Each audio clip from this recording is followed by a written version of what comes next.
আসসালামু আলাইকুম কলিজার বন্ধুরা, সবাই কেমন আছেন? আজকে চলে আসলাম একটা লং ভিডিও নিয়ে। আমার বাড়ির পাশে, মানে আমি বাড়িতে চলে আসছি, এলাকায় আসছি, সেই উপলক্ষে একটা ভিডিও ধারণ করলাম। আর সেই ভিডিওর ভিতরে আমি সব কিছু তুলে ধরতেছি। এই যে ভাই, পিছনে যে খালটা দেখতেছেন, এই খাল আমরা বলি গুদি, বাংলা ভাষায় বলি গুদি, গ্রামের ভাষায়। এই গুদিরটা ভাই আগে ছিল এই যে এরকম প্লেন ছিল।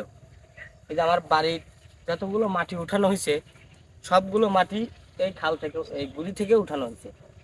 তাই এই গুড়ির থেকে মাটি তুলতে প্রচুর কষ্ট করা লাগছে। আমার বাপ আর মা একমাত্র এই মাটিগুলো কাটছে। আগে তো ভাই কারেন্ট ছিল না, আগে হারিকেন ছিল। এমনও দিন গেছে, রাত গেছে, হারিকেন জ্বালায় এই মাটিগুলো তোলা লাগছে। কঠিন পরিশ্রম করছে ভাই। আর আজকে এই বাড়িটা আমরা থাকতে পারছি। দেখেন, আরো অনেক কিছু তুলে ধরবো। এই যে আমার বাড়িতে অনেক কিছুই আছে, আমার নিজ হাতে কিছু কিছু গাছ লাগানো আছে। দেখেন, তেঁতুল গাছ আছে, এই যে লেবু গাছ আছে, এই যে পেয়ারা গাছ, লাউ গাছ। মজার বিষয় হলো, সবচেয়ে মজার বিষয় হলো, দেখেন এই যে লাউ গাছ, আমাদের কিছু কিনে খাওয়া লাগে না, টাটকা একবারে তরতাজা। যা খাই ভাই সব তরতাজা খাই। দেখেন সুন্দর সুন্দর লাউ ধরে আছে, বেল গাছ আছে। এদিকে আসেন, আরেকটু দেখাই, আমি দেখানোর চেষ্টা করতেছি সব। আর একটা কথা ভাই, যারা আমার এই ভিডিওটা দেখছেন, যারা ইউটিউব থেকে দেখছেন, ভাই প্লিজ দয়া করে আপনারা ইউটিউবে সাবস্ক্রাইব করে দিবেন, এই গরিবের পাশে থাকবেন। আর যারা এই ফেসবুক পেজ থেকে দেখছেন, অবশ্যই একটা ফলো করে কমেন্ট করে জানাবেন ভিডিওটা কেমন হয়েছে। কে কে আমার মতো এরকম গরিব ফ্যামিলিতে জন্মগ্রহণ করছে। এই যে পিছনে দেখেন লিচু গাছ, এই লিচু গাছ কিন্তু আমি নিজ হাতে লাগাইছি ভাই, নিজ হাতে। লিচু গাছ আছে আপনার, এই যে ডালিম গাছ, লিচু গাছ, ডালিম গাছ, আমড়া গাছ। সবচেয়ে মজার যে টক, এই যে একটা আমড়া গাছ আছে। আর এই দিকে যদি যাই একটু, দেখেন, দেখানোর চেষ্টা করতেছি।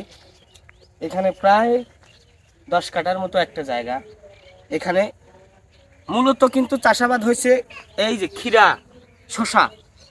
এটা শীতের সিজনের একটা খুবই লাভজনক একটা চাষাবাদ। এই ক্ষীরা কিন্তু ঢাকা, রাজশাহী, চট্টগ্রাম খুব দূর দূরান্তে কিন্তু যায়। এই শীতের সিজনে এক বস্তা ক্ষীরা 1200 থেকে 1800 টাকা পর্যন্ত বিক্রি হয়। আর এই ক্ষীরার গাছের ভিতরে আপনার মূলা চাষ, শুধু মূলাই না, এই দিকে যদি একটু দেখাই, এই দেখেন রসুন, আমার মায়ের কাজ কারবার। এই রসুন লাগাইছে, ওই পাশে আছে ধনিয়া পাতা, জিরা পাতা, সস পাতা, সকল প্রকারের এক চাষাবাদের ভিতরে অনেকগুলো চাষাবাদ। যখন এই ক্ষীরার গাছগুলো একটু বড় হয়ে যাবে, তখন কিন্তু আপনার এই মূলা তুলে ফেলাবে, তখন গাছগুলো খুব সুন্দর হয়ে উঠবে, তখন ওখান থেকে আপনার ক্ষীরা ভালো ধরবে। আরেকটু যদি দেখাই আপনাদেরকে, এই যে আমি যেখান থেকে লেখাপড়া করছি, ওই পাশে আছে আপনার মাদ্রাসা। এখন মাদ্রাসা কিন্তু 5 তলা ভবন হয়ে গেছে। আগে ছিল টিনের, খুব খারাপ ছিল, খুব খারাপ অবস্থা ছিল। আগে আমি লুঙ্গি পরেও মাদ্রাসা গেছি, এরকম অবস্থা ছিল আমার, হাফ প্যান্ট পরে মাদ্রাসা গেছি। আর এখন 5 তলা ভবন হয়ে গেছে, এখন প্যান্ট পরে পাঞ্জাবি পরে যাওয়া লাগে। তো আরও কিছু তুলে ধরবো